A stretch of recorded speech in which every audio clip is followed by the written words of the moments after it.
오늘 하루도 진리이신 하나님의 말씀 위에서 사는 복을 받으시기를 예수님 이름으로 축복합니다.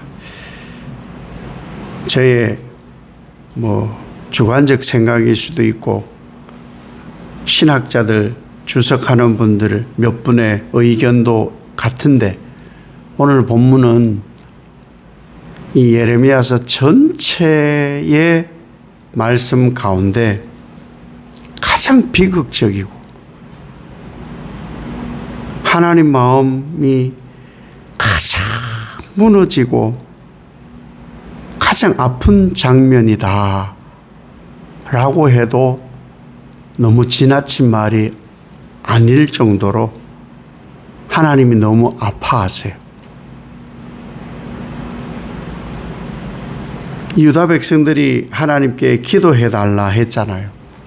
기도해달라 해서 하나님의 응답한 것이 바벨론 포로로 가라, 항복하면 산다, 분명히 하나님 길을 제시하면 그 하나님의 응답이 좋든지 좋지 않든지 순종하겠다 했잖아요.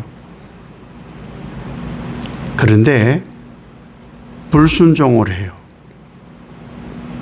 그 불순종에 하나님의 그 안타까움을 어찌하여 막 탄식을 하셨단 말이에요. 너희 이렇게 나쁘게 해도 되는 거야? 이렇게 못돼도 되는 거야? 그렇게 말씀하심에도 불구하고 애굽으로 도망을 쳐요. 도망을 치고 나서 하나님 가슴에 못을 박는 모진 말을 막 쏟아내는 거예요. 참 이게 보통 심각한 것이 아니에요. 뭐라고 막 쏟아내느냐. 지내고 보니까 우리 선조들, 조상들, 왕들 그분들이 하나님이 아니라 우상들에게 제사할 만하네. 우상한테 제사를 할 때 그때 우리가 더 잘 먹었어. 우리가 더 잘 살았어. 그런데 하나님을 섬기면 잘 된다 해서 순종하고 섬겼더니 돌아오는 건 칼과 기근밖에 없잖아. 어떻게 이렇게 말을 하죠? 아니 어떻게 이런 정신머리를 가질 수가 있느냐는 거예요. 기가 막혀요. 아니 언제 순종했다고? 언제 자기들이 하나님을 섬기고 그 말씀을 들었다고? 언제부터? 아니 도대체 어떤 이 생각을 가진 사람들이기에 하나님을 입에 올리면서 그 말씀을 그래도 가지고 산다는 인간들이 잘 먹고 잘 산 것이 우상숭배했다고. 하나님은 매번 칼과 기근 전염병으로 심판만 했다고. 와, 전문 용어로 간이 배 밖으로 나오지 않는 이상 이렇게 말 못합니다. 근데 심각한 건요, 성경도 알고 하나님 이름도 부르고 예수 이름도 부르는 많은 신앙인들 중에도 그 여전히 기준이 말씀이 아니에요. 말씀이 아니고 그냥 자기들 바라는 거, 자기 편리한 거, 잘 먹고 잘 살고 내 형편 처지가 좀 좋아지는 거, 그 탁 떠오르는 복, 돈, 건강, 성공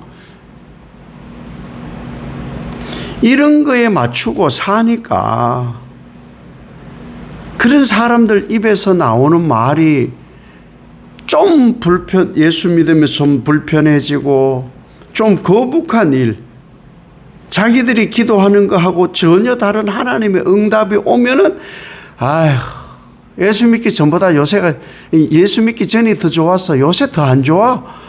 이런 말을 함부로 하는 거예요. 이건 뭐 함부로 한다는 얘기를 제가 직접 들었으니 이건 뭐 거짓이 아니에요.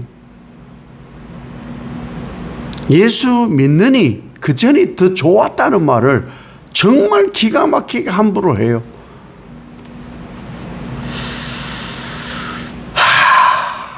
참. 그러니 이 유다로 도망친 사람들이 하늘의 여왕에게 제사를 드리고 사는 게 더 낫다는 이 말하고 다를 게 없다는 게 다를 게 없어요. 성경을 그대로 오늘 이들의 고백을 전하면은 우리는 당신이 하나님의 이름으로 말해도 듣지 않겠습니다.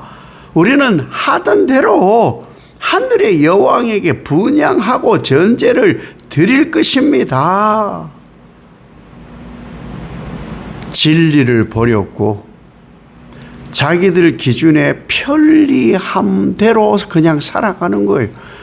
하나님 이름을 부르고 예수 이름을 부르고 뭐 성경 몇 자 아는데 그것과 상관이 없어요. 진리를 따르는 것이 아니고 그냥 자기 편리한 대로 여전히 뭐 볼일 보러 다니고 뭐 자기들이 생각하는 가치가 말씀보다 훨씬 더 중요한 그냥 그 삶을 사는 거예요. 그러다가 하나님께서 돌이키게 하려고 깨닫게 하는 일이 벌어지게 되면은 보라고 내가 그렇게 예수 잘 믿고 나의 청춘을 다 바치고 뭐 열심을 다 했는데 또 보라고 돌아오는 게 이런 거밖에 없다고 이렇게 말하는 사람들이 있다는 거예요.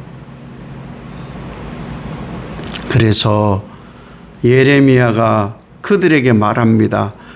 누구의 말이 진리인지 너희들이 알게 될 거다. 정말 참고 긍휼과 자비를 베푸신 하나님도 27절에 내가 깨어있어 그들에게 재난을 내리고 복을 내리지 아니하리니 멸절하리라. 와, 이 가슴 아픈 일 아니에요? 쟤들은 다시는 내 이름을 입에 올리지 못하게 할 거야. 와.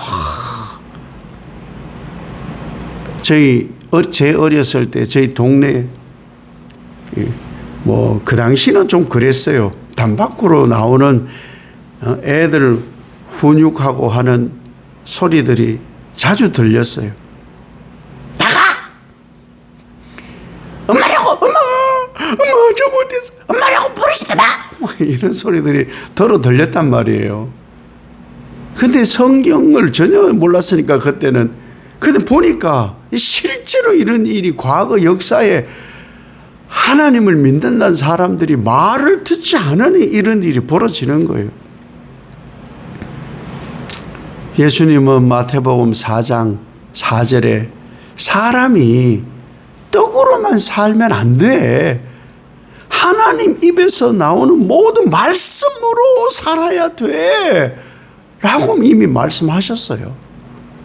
바울은 갈라디아서 6장 7절에 사람이 무엇으로 심든지 그대로 거둔다. 악행을 심으니까 악을 거두는 거예요. 이 성경에서 말하는 진리잖아요. 많은 사람들이 주여 주여 하면서도 그 떡만 찾는 거예요. 떡만. 예수님을 따라다니는 사람들이 있었어요. 물고기 2마리, 떡 5개로 배불리 먹고 나니까 또 사람들이 막 따라다니는데 제자들이 사람들이 주님을 알고 따라다닙니다. 아니야. 저 사람들 물고기하고 떡 때문에 따라다니는 거야. 그 말씀 그대로예요. 그 말씀 그대로. 언제까지 이럴 거냐는 거죠. 언제까지. 삶의 기준이요. 주로 신앙을 하는데 진리를 쌓아가야 되잖아요. 신앙이 이렇게 말씀이 쌓아져 가야 되는데 여전히 세상살이의 그 경험이 신앙하고 짬뽕이 돼가지고 경험이 쌓아져 가는 거예요. 자꾸 경험이. 말씀이 쌓아져 가야 되는 거예요. 말씀이. 아니 그 경험이 다 해봐야 뭐 100년이 되겠습니까? 한 경험 100년 되면은 진리보다 나은가요? 아니에요. 아니에요.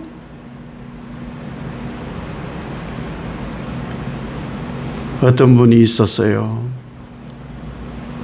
그분은 성경을 한 번도 읽지 않고 장로가 되셨고, 책이라고는 삼국지를 딱 한 번 읽었다고 제 앞에서 얘기를 했어요. 성경은 뭐 너무 어려워 못 읽어봤다고. 근데 장로예요. 그래서 그때 무서움을 느꼈어요. 무서움을. 그리고는 뭐 완전 투머치 토크야. 말이 쉬는 법이 없어. 쉬는 법이 없고 천하에 자기가 뭐 제일 잘났어. 무서운 사람이다 생각을 했어요. 자기 경험이 성경도 잡아먹었고 하나님도 잡아먹은 거예요. 자기가 뭐 대화가 안 돼요. 솔직히 신앙적 대화가 안 되는데 그러세요 하고 제가 솔직히 거짓말 한 100번 했어요. 지금 그럼 신방 가야 된다고. 좀 누굴 지금 기다려야 된다고. 한 100번 정도 그래서 피했어요. 너무 무서워서.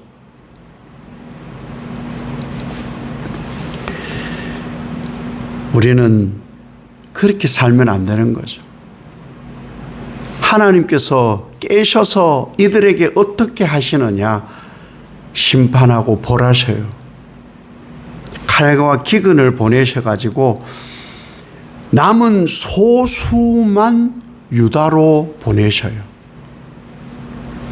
하나님께서 사랑하시는 여러분, 항상 질문을 해야 되는 것이 나는 누구의 말에 귀를 기울이고 영향을 받고 있는가?